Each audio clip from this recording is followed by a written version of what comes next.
राधे राधे दोस्तों। आज हम आपको सुनाएंगे देव उठनी एकादशी व्रत की कथा। अगर आप हमारे चैनल पर नए हैं तो प्लीज हमारे चैनल को सब्सक्राइब करें, वीडियो को लाइक करें और शेयर करें। बहुत समय पहले की बात है। एक राजा था, बहुत ही राजा जो धार्मिक विचारों वाला था, बहुत ही पुण्य कर्म करता था। दान देना, अपने राज्य में ब्राह्मणों और ऋषि मुनियों का बहुत आदर सत्कार करता था। राजा के राज्य में किसी प्रकार की कोई कमी नहीं थी। राजा अपनी प्रजा को भी अपनी संतान के समान प्रेम करता था। चारों तरफ राज्य में खुशहाली छाई हुई थी। राजा ने अपने राज्य में घोषणा करवा रखी थी कि देखो, एकादशी के दिन कोई भी लोग अन्न नहीं खाएगा और ना ही अन्न का व्यापार करेगा, ना ही अन्न किसी को दान देगा, क्योंकि राजा के राज्य में इंसानों से लेकर जो जानवर तकों को अन्न नहीं दिया जाता था, क्योंकि जो जानवर थे उन्हें भी उस दिन फलाहार करने के लिए दिया जाता था। इस तरह से सबका एकादशी व्रत हो जाता था। एक दिन राजा के राज्य में किसी दूसरे नगर से एक व्यक्ति आया और वो राजा के पास आकर कहने लगा, महाराज कृपया करके मुझे नौकरी पर रख लो। तब राजा ने कहा कि तुम क्या काम करोगे? तो वह व्यक्ति बोला, महाराज आप जो भी काम मुझे देंगे मैं वो सब काम कर लूँगा, लेकिन मैं बहुत गरीब परिवार से हूँ, मेरा अपना कोई नहीं है। मेरे अपने भैया भाभी के पास रहता था, लेकिन जो मेरे भैया भाभी ने भी मुझे घर से निकाल दिया। कहते हैं कि तू बहुत खाना खाता है, इसलिए मुझे घर से निकाल दिया। राजा साहब, मुझसे भूख बर्दाश्त नहीं होती है और वो मेरे खाने को लेकर परेशान थे। तब राजा ने उस व्यक्ति की बात सुनी तो राजा को उस पर दया आ गई और उसे नौकरी पर रख लिया। तब राजा ने उस व्यक्ति के सामने एक शर्त रखी। बोले, ठीक है, हम तुम्हें नौकरी पर रख लेते हैं, किंतु तुम्हें रोज तो खाने को सब कुछ मिलेगा, पर एकादशी के दिन तुम्हें अन्न नहीं मिलेगा। बिना अन्न के तुम्हें जो फलाहार करना, कुछ भी खाना, लेकिन अन्न का सेवन नहीं खाओगे। उस व्यक्ति ने उस समय तो हाँ कर ली, क्योंकि वह तो वक्त की मार झेल रहा था। उसने सोचा शायद यह काम नहीं मिला तो फिर मारा मारा भटकूंगा, एकादशी आएगी तब की तब सोचूंगा। पर राजा ने उसे यह शर्त बता दी और काम पर रख लिया। वह भी काम बड़ी मेहनत और लगन से करता था। लेकिन जब एकादशी का दिन आया तो राजा ने उसे फलाहार का सामान दे दिया कि इसे खा लेना। तो वो राजा के पास गया फलाहार करके, लेकिन उसकी जो भूख थी वो उसे परेशान कर रही थी। फल खाने से भी उसकी भूख नहीं मिटी। जब उससे भूख बर्दाश्त नहीं हुई तो वह व्यक्ति जाकर जो राजा के पैरों में गिर पड़ा और गिड़गिड़ाने लगा, महाराज मुझे माफ कर दो, आपने जो फलाहार दिया है उससे मेरा पेट नहीं भरता। महाराज मुझे जो खाना दीजिए, नहीं तो मैं भूखा ही मर जाऊंगा। हे महाराज, मुझे अन्न दे दो। राजा ने उस व्यक्ति को अपनी शर्त याद दिलाई और कहा कि देखो, जब तुम नौकरी मांगने के लिए आए थे उस समय हमने तुम्हें बता दिया था कि हम तुम्हें एकादशी के दिन अन्न नहीं देंगे, और इसलिए आज एकादशी है। हमारे राज्य में इंसान तो इंसान, पशु पक्षियों को भी अन्न नहीं दिया जाता। आज के दिन सब फलाहार करते हैं। तब वह व्यक्ति जो राजा के सामने गिड़गिड़ाने लगा, कहने लगा, महाराज भूख से मेरी मौत हो जाएगी, जिसका पाप तुम्हारे सर पर लगेगा। मुझे भूखा नहीं रहा जाता, लेकिन वह व्यक्ति अन्न छोड़ने के लिए बिल्कुल भी तैयार नहीं था। तब राजा ने सोचा, अगर यह भूखा प्यासा मर गया तो हमारा तो सारा पुण्य नष्ट हो जाएगा और इसके पाप का जो दोष है वो भी हमारे माथे लग जाएगा। तब राजा ने उस व्यक्ति को आटा, दाल, चावल दे दिए और कहा कि इस नगर से दूर नदी के किनारे पर जाकर वो भोजन बना ले। पहले स्नान करे तब भोजन बनाए और भोजन बनाकर ठाकुर जी को भोग लगाए। तो वह बोला, ठीक है। अब वह व्यक्ति राजा से आटा, चावल, दाल लेकर नदी के किनारे पहुंच गया। वहां उसने स्नान किया, भोजन पकाने लगा। जब भोजन बन गया तो वह भगवान को बुलाने लगा, जोर जोर से आवाज देने लगा, आओ भगवान, भोजन बन गया है, आओ भगवान, भोजन कर लो, भोजन तैयार है। लेकिन उसके बुलाने पर कहाँ भगवान आने वाले थे। अब वो बैठकर इंतजार करने लगा कि भगवान आए, भोग लगाएं, तभी मैं भोजन करूंगा। वह बेचारा भगवान को बुला रहा था और उधर बैकुंठ में माता लक्ष्मी भगवान विष्णु से कह रही थी, हे प्रभु, वह देखो भूख से बेहाल है, उस व्यक्ति की हालत मेरे से देखी नहीं जा रही है। आप जल्दी से जाओ और भोग लगाओ, नहीं तो वो भूखा ही कहीं अपने प्राण न त्याग दे।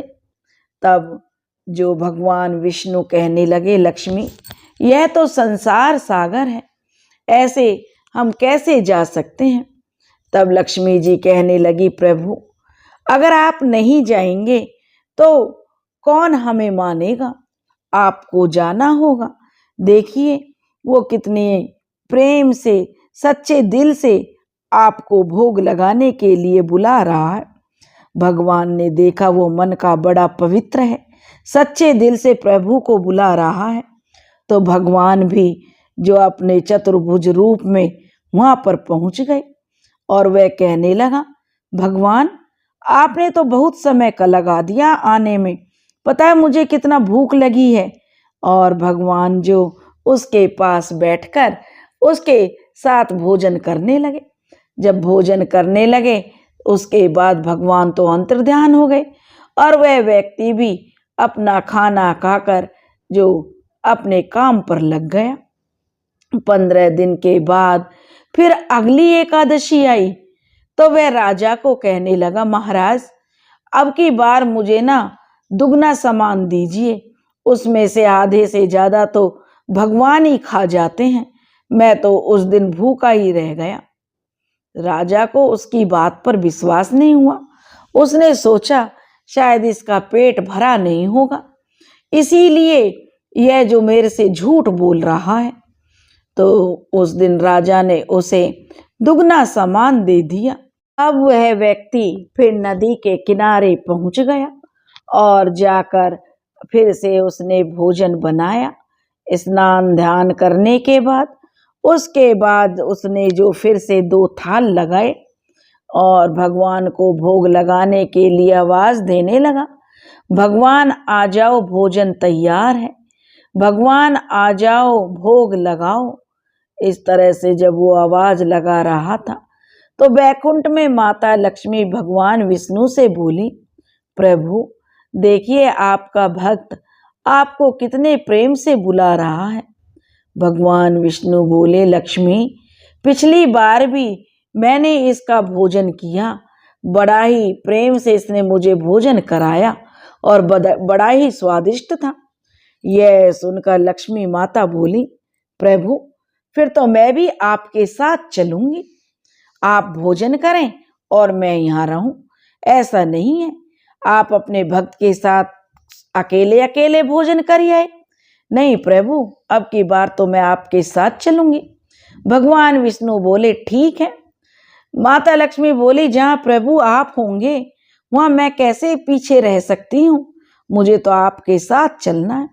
अब माता लक्ष्मी और भगवान विष्णु जो नदी के किनारे पर प्रकट हो गए, वहां पर देखा तो उस व्यक्ति ने 2 थाल लगा रखे थे। एक अपने लिए और एक भगवान विष्णु के लिए।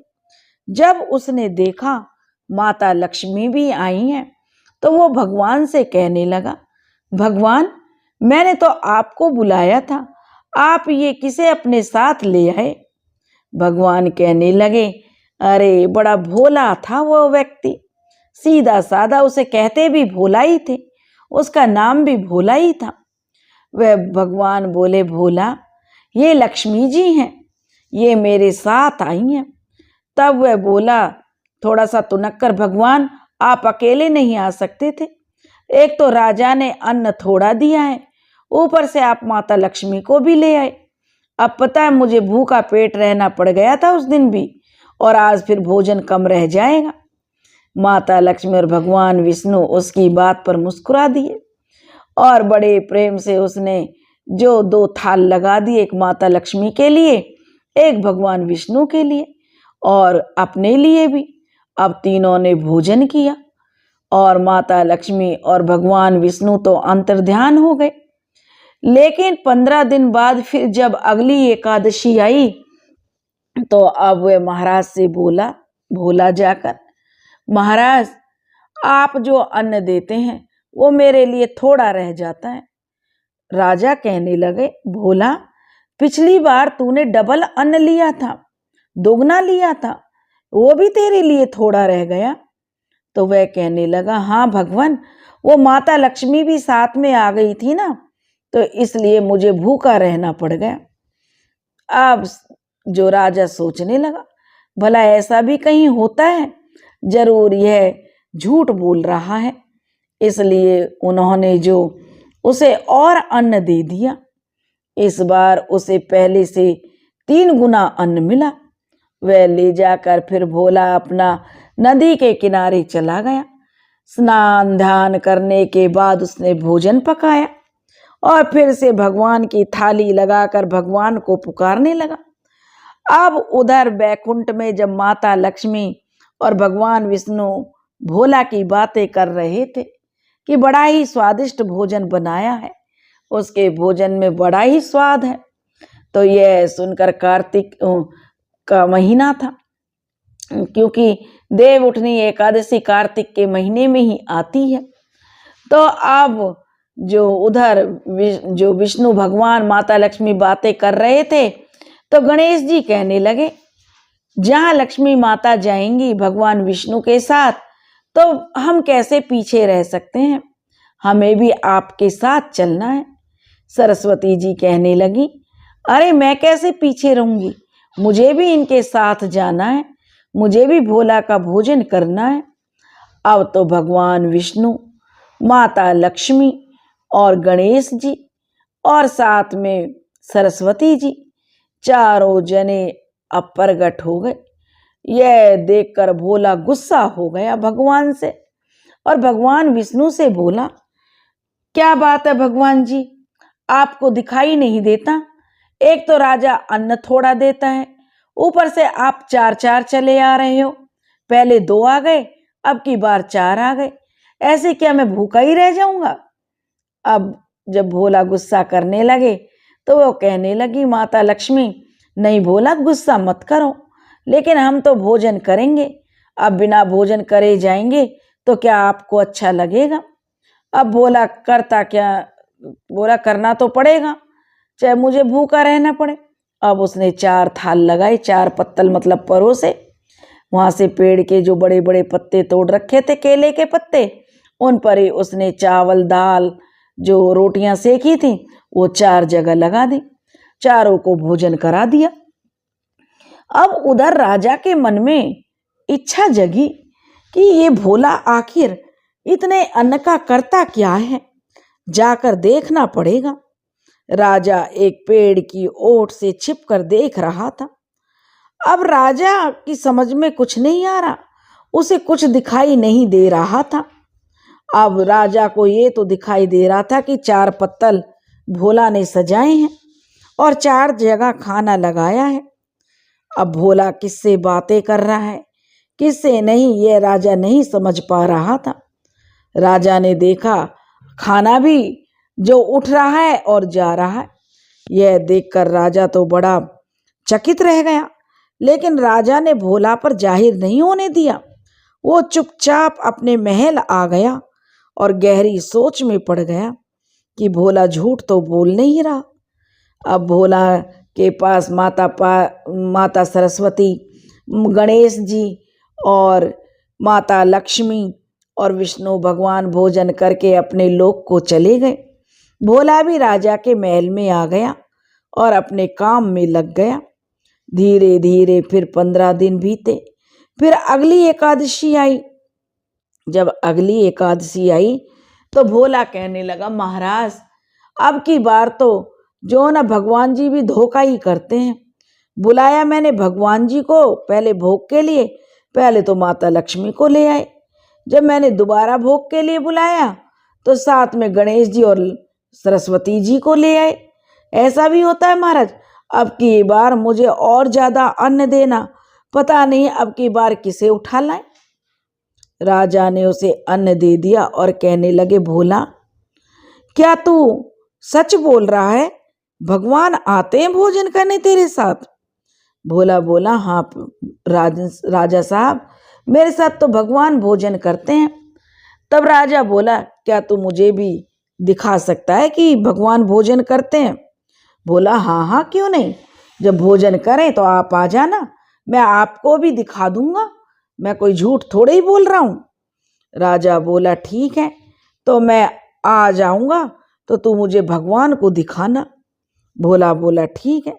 अब उधर जब भगवान की बातें बैकुंठ में, भोला की बातें भगवान, माता लक्ष्मी, माता सरस्वती और गणेश जी कर रहे थे कि भोला कितना सीधा दिल का साफ है, निस्वार्थ है, उसके मन में कोई लालच नहीं है, कैसे भगवान से लड़ता है।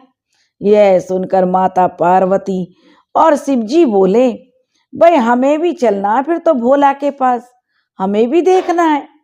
अब तो जब भोला ने स्नान ध्यान करके खाना बनाया, अब उसने 4 पत्तल लगाई। उसे क्या पता था कि अब की बार कोई और भी आ जाए। वह सोच तो रहा था, लेकिन वह भी बोला, अब की बार मैं अच्छे से भगवान को समझा दूंगा और राजा को भी दिखा दूंगा कि देख लो राजा साहब, मैं झूठ नहीं बोलता। राजा तो यही सोचते हैं कि मैं इतना अन्न ले जाकर कहीं बेच तो नहीं देता हूँ, या फिर मैं इतना अन्न कैसे खा लेता हूँ, मैं झूठ तो नहीं बोलता।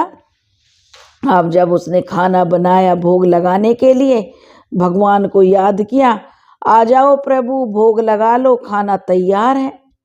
तो उसके दिल की आवाज तो सीधी प्रभु के कानों में गई। प्रभु खड़े हो गए कि भोला ने पुकारा है और वो चल दिए। साथ में माता लक्ष्मी, माता पार्वती, माता सरस्वती, गणेश जी और भोलेनाथ सब आ गए। अब देखकर उन्हें तो भोला तो एकदम से गुस्से में लाल पीला हो गया और भगवान से कहने लगा, भगवान जी ये क्या, आप तो पूरी बारात लेकर आ गए, मैं तो भूखा रह जाऊंगा। राजा तो मुझे वैसे ही नहीं देता है खाना बनाने के लिए अन्न, कहता है इतने अन्न में तो कई जने खा लें, और बताओ मैं किस किस के लिए खाना बनाऊंगा, इतने लोगों के लिए मेरे से खाना नहीं बनेगा। और वो फूल कर अलग बैठ गया, मैं इतने लोगों के लिए खाना बनाऊंगा, इतना काम करूंगा। अब माता पार्वती और माता लक्ष्मी उसे समझाने लगी, भोला गुस्सा ना हो, हम खाना बना देते हैं। वो कहने लगा, मैंने तो अपने लिए खाना बनाया था और भगवान के लिए भोग लगाने के लिए, मुझे क्या पता था भगवान तो पूरी बारात लेकर आ जाएंगे, ये कोई बात होती है। अब मैं नहीं बनाऊंगा खाना। अब उसे समझा बुझाकर जैसे तैसे शांत किया।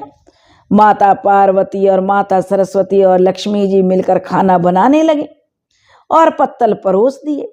राजा जो अब तक पेड़ की ओट में बैठा देख रहा था, उसने देखा कि पत्तल परोसे गए हैं, खाना चूल्हे पर बन रहा है, जो ईंट का चूल्हा बनाया हुआ है, लेकिन वहां बनाने वाला कोई दिखाई नहीं दे रहा। पूरियां उतारी जा रही हैं, सब्जियां बनाई जा रही है, लेकिन राजा एकदम से वहां पर आ गया और बोला, भोला तू तो मुझसे झूठ बोलता है, कहाँ है, यहाँ पर कोई नहीं है, पता नहीं किस भूत प्रेत किसको तू खाना खिलाता है। इतने ही जो कि जब राजा आया तो प्रभु तो अंतर्ध्यान हो गए, माता लक्ष्मी, सरस्वती जी, माता पार्वती, भोले बाबा सब वहां से अंतर्ध्यान हो गए। भोला बोला, नहीं महाराजा साहब, मैं झूठ नहीं बोलता। आज तो देखो पार्वती माता और महादेव को भी लेकर आए हैं। मेरी तो आज उनसे लड़ाई हो गई है। भोले बाबा और पार्वती का नाम सुनकर जो राजा बोला, दिखाओ कहाँ है। बोले, अब तो वो चले गए। कैसे कैसे हो सकता है भोला, जरूर तुझ पर कोई साया है, जरूर तेरा जो गलत जो चीज में तू लगा रहा है। मैं तेरी बात नहीं मानता, मैं तुझे जो दंड दूंगा, नहीं तो मुझे भी दिखा। अब भोला कहने लगा, ये कौन सी बड़ी बात है, लो अभी बुला देता हूं मैं भगवान को। अब भोला ने फिर भगवान को पुकारा, ठाकुर जी आ जाओ, ठाकुर जी आ जाओ। लेकिन अब विष्णु भगवान कहाँ जाने वाले थे। अब तो उन्हें पता था कि ये कैसी माया है, क्योंकि जो भोला वो तो निस्वार्थ सच्चे दिल का है, लेकिन राजा को वो कैसे दर्शन दे सकते थे। अब भोला ने खूब पुकारा, लेकिन प्रभु प्रकट नहीं हुए। अब राजा कहने लगा, भोला तूने हमसे धोखा किया है, इसकी सजा तो तुझे जरूर मिलेगी।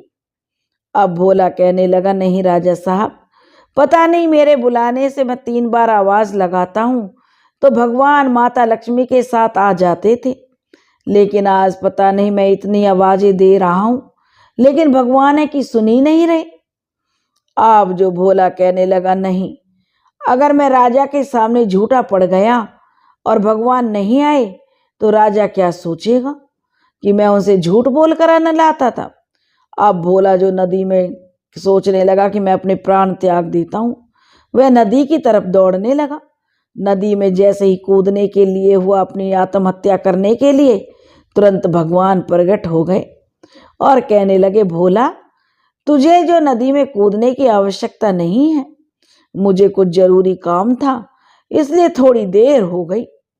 भोले बाबा, माता पार्वती, माता सरस्वती, गणेश जी और विष्णु भगवान सब प्रकट हो गए। अब तो भोला की जो छाती चौड़ी हो गई, वह कहने लगा, महाराज देख लो राजा को, लेकिन अभी भी नहीं दिखाई दे रहे थे। जब राजा कहने लगा, भोला मुझे एहसास तो हो रहा है कि कोई है यहाँ पर, लेकिन मुझे कोई क्यों नहीं दिखाई दे रहा है।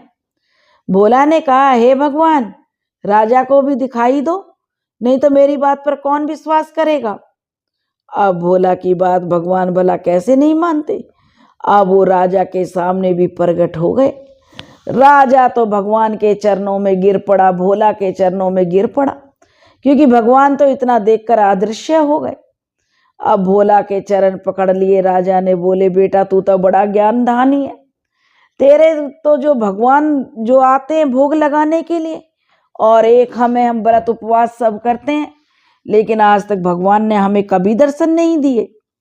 अब भोला की जैसे सच्चे दिल से उसने प्रार्थना की, राजा की समझ में आ गया, कितना भी झूठा आडंबरी दिखावा कर लो, भूखे प्यासे रह लो, कोई फायदा नहीं है जब तक कि तुम अपने दिल से प्रभु को याद नहीं करोगे। तो जैसे भोले बाबा ने विष्णु भगवान, माता लक्ष्मी, माता पार्वती, माता सरस्वती और गणेश जी भगवान भोला पर प्रसन्न हुए, ऐसे ही जो यह कहानी कह रहे हैं और जो यह कहानी सुन रहे हैं, सबकी मनोकामना पूरी करना। जय हो ग्यास माता, जय हो एकादशी की, जय हो विष्णु भगवान की, जय हो माता लक्ष्मी की। दोस्तों, अगर आपको हमारी कहानी पसंद आई हो तो प्लीज़ हमारे चैनल को सब्सक्राइब करें, वीडियो को लाइक करें और शेयर करें। राधे राधे।